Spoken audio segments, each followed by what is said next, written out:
They used to call it work-life balance. Now the new phrase is work-life harmony. What I fostered is a community of experts that come together and all bring a valuable contribution to the table. So it is entrepreneurship, really. Success. Laura Liotta's had a bunch of it. You have to let go of the notion that you can have it all. You don't want it all. You have to figure out what your all is, which is usually different things in different areas. And then you measure your success against that. To me, that's the most important thing. And don't beat yourself up. Here she is, Laura Liotta. Laura, I gotta ask you first up, what is your view? What's your definition of success? Well, winning is my definition of success professionally for sure. But if I look at what's really important is creating the life that works for you. So for me, success has been winning professionally and building a business as an entrepreneur that's been successful, continues to grow, but doing it on my terms as a mother. So creating a network-based agency 25 years ago before remote work was even cool, and allowing people really to have their big careers, but have more opportunity for family, not moving, working from home, all of those things. So success to me is really, I guess they used to call it work-life balance. Now the new phrase is work-life harmony. I remember when Ivan Meisner first introduced me to that term. He said, I'm done with this whole balance thing. I just want harmony. Do you think your definition of success shifted at some point? Like, was it always this way, or how did it evolve? It definitely shifts with age, for sure, because I think, I was always an overachiever, right? So all through high school, president of the student council. In college, I always wanted the best internships. I came out and started at big agencies, small agencies, and I just kept moving and taking risks and taking chances, and nothing else mattered. I wanted that success, right? I wanted to be on the track to be the best healthcare public relations person out there, went to big companies and things like that, until I just, one day you realize that you're hitting your wall in terms of now what is success. And at the age where you're thinking about getting married, having children, you realize purpose is more important, right? Now at my age today, I can define success completely on its head because health is the most important. So it's always health and wealth and love and family and purpose. So I do think it started really early for me, but definitely changed and evolved over time. Yeah. So you mentioned always high performer. Where do you think in your life you chose success? Is it as a kid? Was it in high school? Where did that happen? That's an interesting question. I came from a family where everyone were elementary and middle school teachers. And I just knew I did not want to do that. I wanted big, exciting business world, New York City, so right away I went into communications and business, and I interned at Campbell Soup Company, for example, because I just always knew that to me, my personal idea of success was succeeding in the big world of business. So I would say, I guess that hit me in high school. Yeah. Yeah, it's funny how somewhere in our life we decide this is when it's going to be. And it's interesting, the number of people that have watched this podcast and said, I didn't really choose success until you said, did you choose success? Is there a formula in your mind then for success? Like, is there a way that if you do these steps, it happens? Or what are the ingredients you see? Well, I think success comes from being expert in something. I really think that you should specialize, become expert in something, and then that really gives you the confidence to go in and always continue to repeat that process, right? And to continue to do the right thing and to feel really strong, because in my business, I'm a counselor, I'm a consultant in communications. So I better have a lot of experience to base that on when I'm giving advice and giving experience. But what I think is interesting is I never knew I was going to become an entrepreneur until I hit a wall and couldn't find a job that was going to match my model for success or my, goals of what I really wanted to achieve in terms of building the life that I wanted. I realized I had to build that myself. So that was my path. And I think my advice to people is you can be a generalist and I guess work your way up into a management position and feel that's successful. For me, becoming expert just catapulted me because I could then come in with a level of confidence that would be, you couldn't hold me back. Yeah, yeah. I think so. What in your mind then is the relationship between, say, failure and success? How do they relate to each other? Well, is there a better lesson than failure? I would say probably not. The question is, when I look at failure now, like say we are pitching a piece of business and we lose, I no longer look at that as failure. I look at that as there's a reason why everything happens, right? So what the failure is going to give you the gift of learning from it. But then I feel like it's either going to say, something wasn't right about that match. And so what can I do to turn that into something more positive, which is going after the right kind of client, the right kind of sales target that is the perfect match that you can't fail on. Yeah. So, Laura, it seems to me that somewhere in there, your success dialogue became very internal rather than external. It wasn't about what other people were looking for. How did you make that transition? Or was it always there, or which way did you go? No, we're 25 years into me having my own business, so I think it probably comes out that way because I can tell you, fear and anxiety was a big driver in the beginning. So, I would go into pitching a big piece of business against very established big public relations healthcare agencies. And so I would definitely have that external feeling of they've done more or they're bigger or they're better. And so that fear propelled me to doing better, doing more. So I would say it was always external for a long time, matched with this internal objectives, goals, and wants. Right. And we all want to succeed in terms of getting the bigger job, more salary. Money is a measurement, but it's only one. So I would say it's absolutely a combination of both.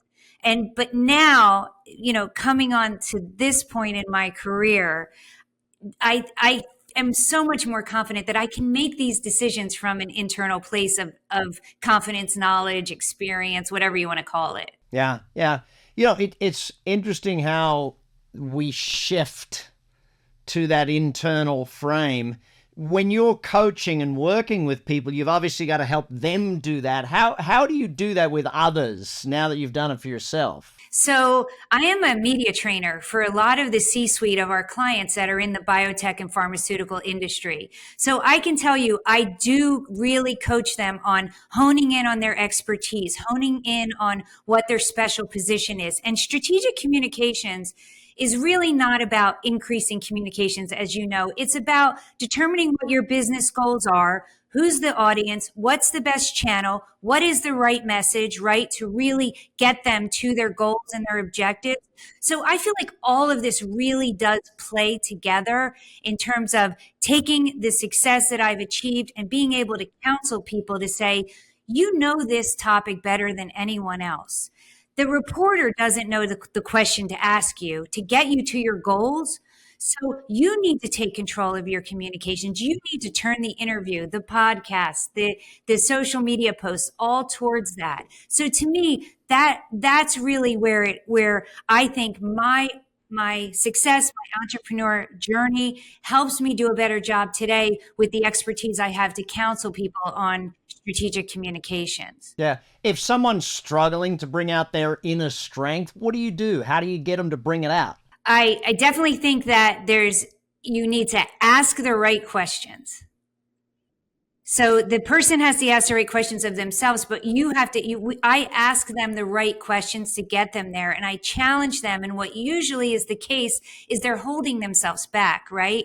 Because they know this, or they're afraid if someone hears me say this, they might question it. Or so there's always that little bit of fear and insecurity that holds people back. And I just convince them that every message from every person is needed, is important because it is different for everyone. So what you're bringing is unique and special because no one has your perspective on it. Love it.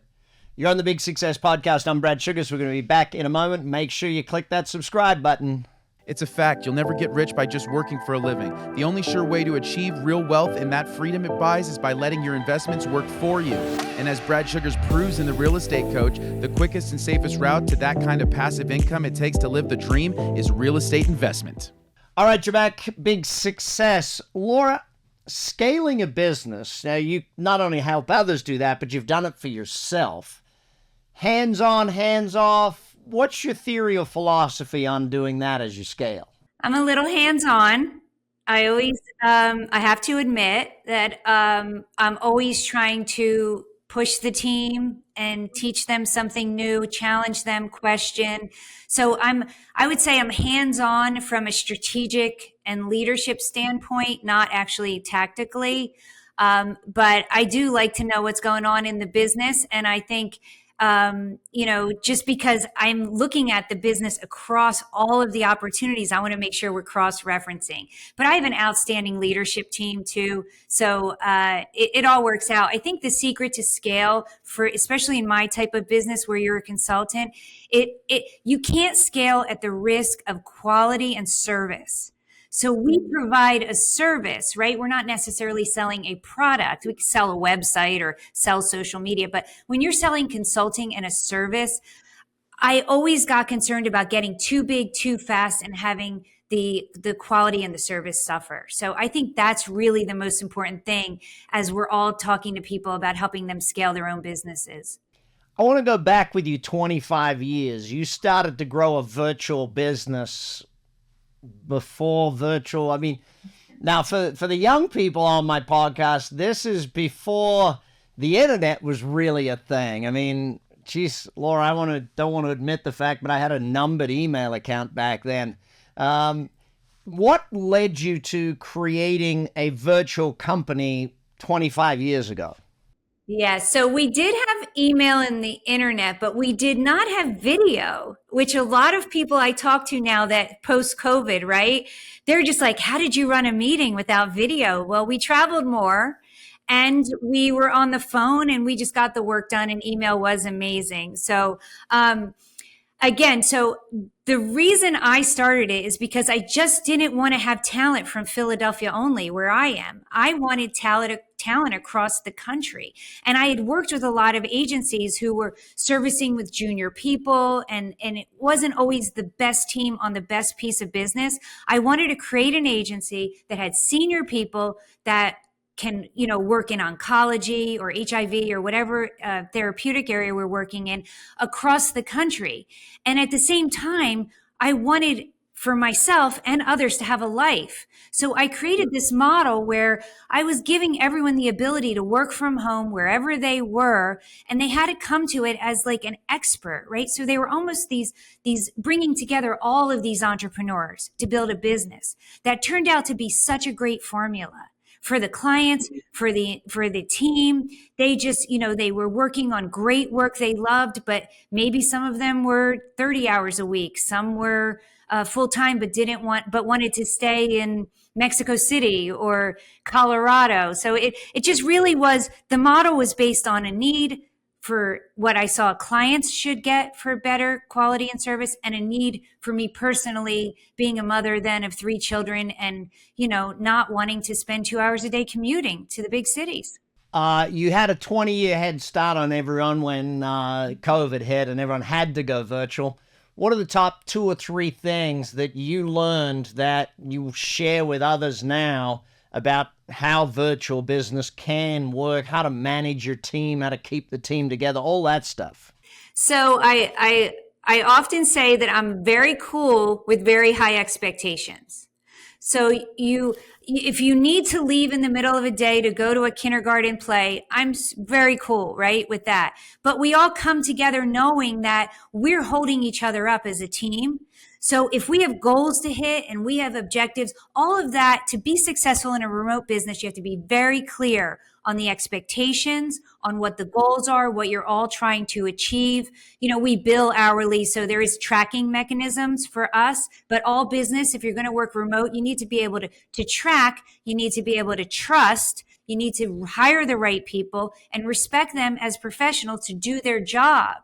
And if they don't, it all falls out, right? In in the wash. But I think you can create an environment where everyone is very successful in a model like that if the expectations, performance, and everything are clear, and if you're constantly, being respectful.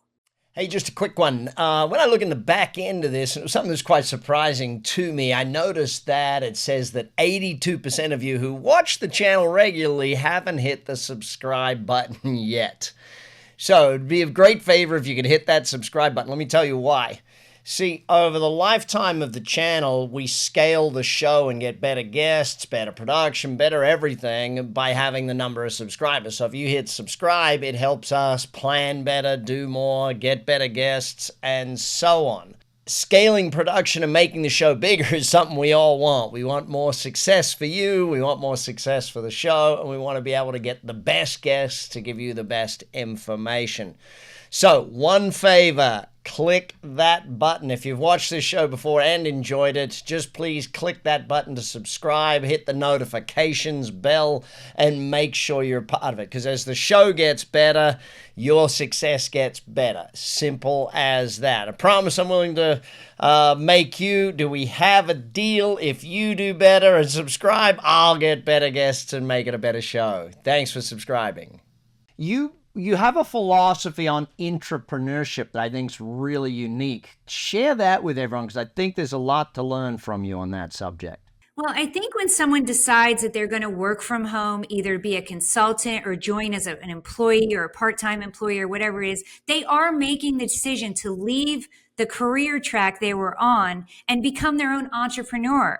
Even if they don't hire 50 people like I did and they're just, an independent person, they really are an entrepreneur, and they've really come to us with a set of skills, whether it's media relations or digital and social or a writer. So what I fostered is a community almost, even though we're a team and many are employees, we foster like a community of experts that come together and all bring a valuable contribution to the table. So it is entrepreneurship, really, because you're an entrepreneur, but you're coming into a network. And the one thing I'll say, for many years, people have said to me is, we love being a consultant and feeling that sense of independence and freedom, but we miss being on a big team and having a common goal. So this model really gave everyone all of that. Yeah.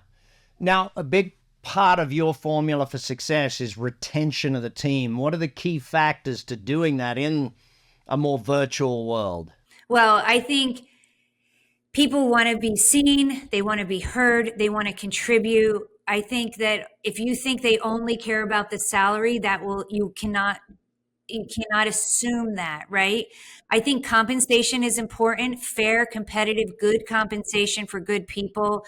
I think recognizing performance with increases. I am a very generous bonus person. We have a lot of, since we're not all together in one location, once a year we go on a fabulous retreat and celebrate our anniversary and our successes. So I think there are many ways that you can keep everyone motivated, even in a network or remote model. Yeah. Now, a lot of that leads to, and another part of your scale and your success has been getting new business through word of mouth. And you've got some unique takes on how to do that. Give us your top few things on how we can get more word of mouth. I always tell my team that the number one new business strategy is to do a great job on the business you have. And when we are continuing to grow the business we have, doing a great job in our industry, a lot of our mid-sized clients are discovering pharmaceuticals that they're going to then be acquired by the big pharma companies. So what happens is there is a lot of turnover in our industry. So word of mouth is really the number one way that we get business, because our clients go to other locations. They either start fresh, a new company with a new venture firm, go into another company, bring us with them is one way, or they tell other people about the work that they've achieved with Sam Brown. So that really has been, the best advice. And I also think we need to use tools and be proactive, as you can imagine, as a sales expert like you are, that we need to, cultivate those old relationships. We need to reach out to people we haven't talked to quite often and use conferences, pick up the phone, email, and LinkedIn networks and things like that. Yeah, now that's an interesting one because when I read your philosophy on that, I thought, people just don't reach out to their old colleagues anywhere near enough. Do you have like a standard for your team or a suggested how often they should do stuff like that? Or because I just don't see it happen enough. We just recommend that you contact 2 people a week. We also reward on business being brought in and things like that. So there's always an incentive, as you can imagine, as with any sales. But no, we don't, I wouldn't say it's a formal process, but we have trackers when teams go to new businesses. And I think the nature of the business that we're in, which is strategic communications, counseling C-suite issues, crises, going public, things like that, they're going to go work with someone they really trust. It is a trust-based kind of relationship. So that definitely does help. And again, if you have high quality, high service, that is your best marketing. Love it. You're on the Big Success Podcast. We're going to come back and we're going to look at scaling up. Laura Liotta is the president and founder of Sam Brown Inc. Healthcare Communications, a fiercely independent mid-size agency with deep expertise helping a wide range of biotechnology and pharmaceutical clients communicate their value through all phases of development. To learn more about Laura Liotta, please visit sambrown.com. And we're back. Hopefully you hit that subscribe button while we were gone if you haven't already. Okay, Laura, Sam Brown Agency. You've worked with, put aside your company just for a second. You've worked with companies that do good and companies that do amazing. What do you see as the difference between a company that is good and a company that is great? The people. I mean, it's the people. So I think it starts with hiring. You have to hire the best people to have the best company. And that means strong leadership. And then you have to have a differentiated product or service. And in my business, some of the services are similar, but the quality of the service is not similar. So I think you have to find what really sings to your audience and make sure that you're honing in on it in terms of giving them a service or a product or a business that is highly competitive in a differentiated way. Yeah. Now, you go into some companies and their goal is to be 10% better than last year, and other companies where their goal is to grow into a multi-billion-dollar, the latest unicorn type thing. Describe for me those leaders, the difference in characteristics of those leaders who are just going for 10% versus those going for massive. I think they know how to motivate, drive a team towards a common goal and achieve against that goal. I don't know.